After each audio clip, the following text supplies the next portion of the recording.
আসসালামু আলাইকুম রহমতুল্লাহ।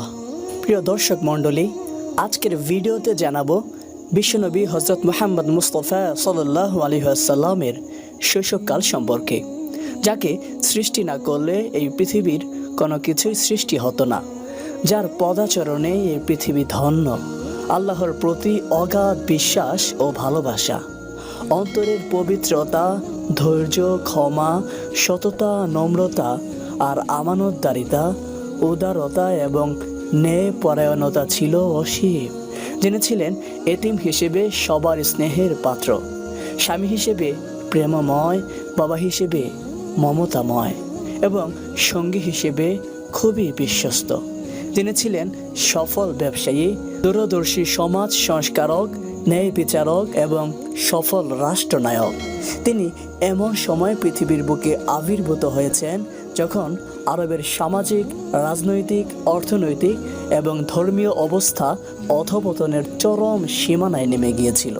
প্রিয় দর্শক, হযরত মুহাম্মদ সাল্লাল্লাহু আলাইহি ওয়াসাল্লামের শৈশবকাল সম্পর্কে জানতে শেষ পর্যন্ত সাথে থাকুন। এই চ্যানেলটি সাবস্ক্রাইব করে বন্ধুদের সাথে শেয়ার করুন।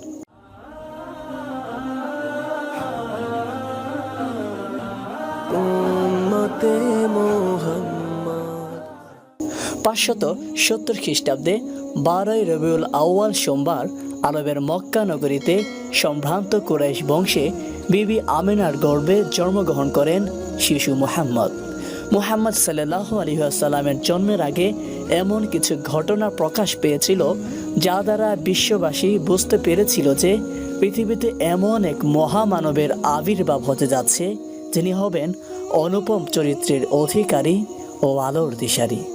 যেমন মা আমিনা রাদিয়াল্লাহু তাআলা আনহা বলেছেন, যখন তিনি জন্মগ্রহণ করেন তখন দেহ থেকে একটি আলো বের হয়। সেই আলোয় শাম দেশের রাজ্য উজ্জ্বল হয়ে উঠল। জন্মের 5 মাস পূর্বে পিতা আব্দুল্লাহ ইন্তেকাল করেন। জন্মের পর দাদা আব্দুল মুত্তালিব তার নাম রাখেন মুহাম্মদ, অর্থাৎ প্রশংসিত, এবং মা আমেনা স্বপ্নযুগে প্রাপ্ত নাম রাখেন আহমদ, অর্থাৎ চরম প্রশংসাকারী। এই দুটি নাম পবিত্র কোরআনে লিপিবদ্ধ আছে। তৎকালীন আরবের নীতি ছিল যে তারা মরুভূমির মুক্ত আবহাওয়ায় বেড়ে ওঠার মাধ্যমে সন্তানদের সুস্থ ও সুঠাম দেহ তৈরির জন্য জন্মের পরপরই দুধ পান করার কাজে নিয়োজিত বিদুইন মহিলার কাছে দিয়ে দিতেন এবং নির্দিষ্ট সময় পর আবার ফেরত দিতেন। আরেকটা কারণ ছিল বিশুদ্ধ আরবি ভাষা শিক্ষা করা। এই রীতি অনুসারে শিশু মুহাম্মদকে বিবি হালিমার কাছে দিয়ে দেওয়া হয়। শিশু মুহাম্মদ এতিম বিদায় প্রথমে কোনো নারী তাকে নিতে চায়নি, কিন্তু হালিমা অন্য কোনো শিশু সন্তান না পাওয়ায় এই এতিম শিশুটিকে গ্রহণ করেন। মা হালিমা রাদিয়াল্লাহু তাআলা আনহা বলেন, আমি শিশু মুহাম্মদকে ঘরে আনার পর আমার সব অভাব দূর হয়ে গেল।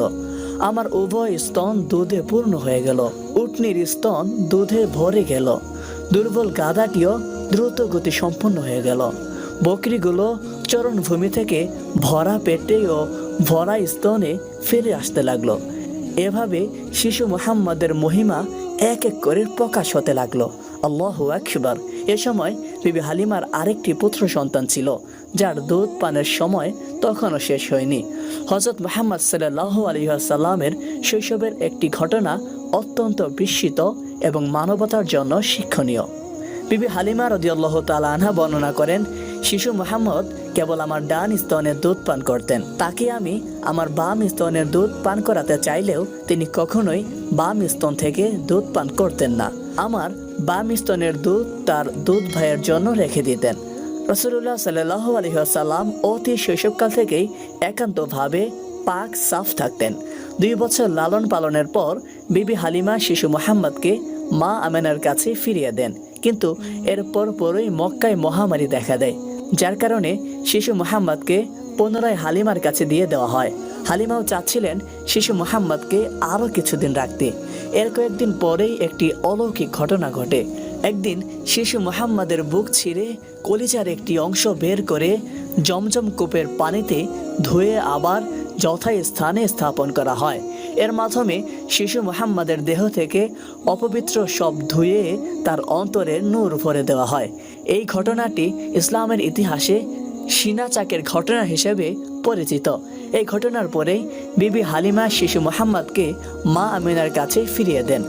6 বছর বয়স পূর্ণ হওয়া পর্যন্ত তিনি মায়ের সাথে ছিলেন। একদিন মা আমিনার ইচ্ছা হয় ছেলেকে নিয়ে মদিনায় যাবে।